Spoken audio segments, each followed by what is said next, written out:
Québec, 19 mars 1956. Padre, la tempête fut terrible, mais grâce à Dieu, j'ai vaincu Satan. Je suis heureux de voir que vous n'êtes pas déçu de moi. On ne peut être saint du jour au lendemain. Cela prend beaucoup de temps, et surtout du courage. Je vous relis. De l'enfer que nous avons tant de fois mérité. Oui, s'il ne m'avait pas aimé, il y aurait longtemps qu'il m'aurait laissé tomber. Je n'ai qu'à reculer de quelques mois pour en avoir la preuve. Entre autres, un soir, il y a 9 mois, nous étions 2 couples en auto. Un accident est survenu, 3 sont morts. Moi, j'ai survécu. Pourquoi moi? N'étais-je pas plus coupable que mon ami? Pourtant, elle et les autres sont morts. Ils le méritaient moins que moi. Ce n'est sûrement pas moi qui ai mérité l'amour que Dieu me donne. De toute ma vie, je n'ai fait que le narguer, le provoquer. Que n'ai-je pas fait contre lui? Pourtant, il ne m'abandonne même pas. Au contraire, il me fait savoir l'heure à laquelle je devrais me présenter devant lui.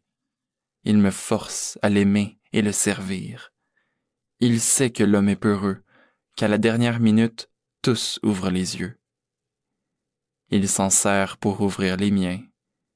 Il faudrait être un démon pur pour ne point lui rendre son amour, même si ce n'est qu'un petit amour, comparé à la haine que je lui portais il y a si peu de temps.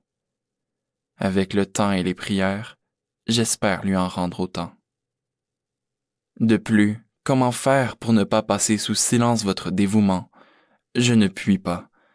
Je ne suis pas de ces hommes mystiques qui se consacrent entièrement à Dieu. Au contraire, je suis de ceux de qui l'on peut dire ceci. Il n'avait pas de cœur, c'était une pierre qu'il avait. Mais cette pierre, elle était capable d'aimer. Il fallait seulement savoir comment s'y prendre. Aucun homme n'avait réussi à y pénétrer et en faire sortir un peu d'amour.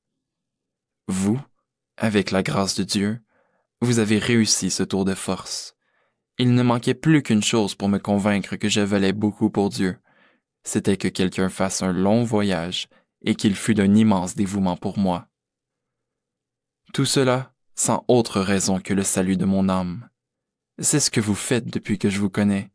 Ceux qui me rendent visite le font par amitié pour ma mère et la famille. Mais vous, rien ne vous retient sauf mon salut.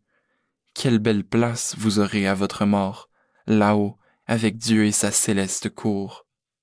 J'envie votre destinée, Padre. N'est-il pas dit, celui qui sauve une âme sera sauvé? Ce n'est pas une que vous sauvez, vous, ce sont des 1000 et des 1000.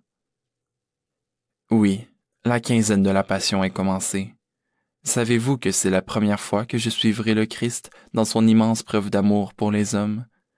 J'espère pouvoir racheter toute ma vie passée, car je souffrirai avec lui, physiquement et moralement.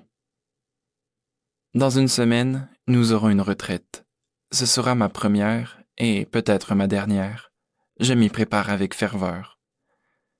Qu'elle sera belle et sincère, je me le promets. J'y puiserai un immense réconfort moral.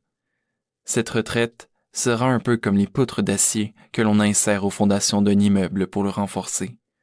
Vous avez posé de solides bases, mais qui souvent chancellent. Avec cette retraite, mon plus grand désir est de les voir se solidifier. Je suis faible, très faible. Seules les prières que font vos amis sont cause de ma force. Seul, je ne puis rien. Je suis vos conseils à la lettre. Je vois mon aumônier aussi souvent que possible. Mais j'ai peine à m'ouvrir à lui. Je suis si orgueilleux. À force de courage, je parviens à m'ouvrir. C'est dur. Là encore, Dieu m'aide, car seul je ne dirai rien. Merci, mon Dieu. Il est très gentil pour moi. Il m'encourage beaucoup. Mais sans votre réconfort, tout serait perdu. J'ai mis maman au courant de ma correspondance que j'ai avec vous, sans dévoiler votre nom. Elle est heureuse de voir que, grâce à vous, je suis dans le bon chemin. Elle m'encourage à continuer et prie beaucoup pour vous. Si ce n'est trop vous demander, j'aimerais que vous lui écriviez pour lui dire le changement opéré en moi. Elle est si bonne. Puis, Cela la rassurerait. Vous comprenez ce que je veux dire, car le procès aura lieu bien vite.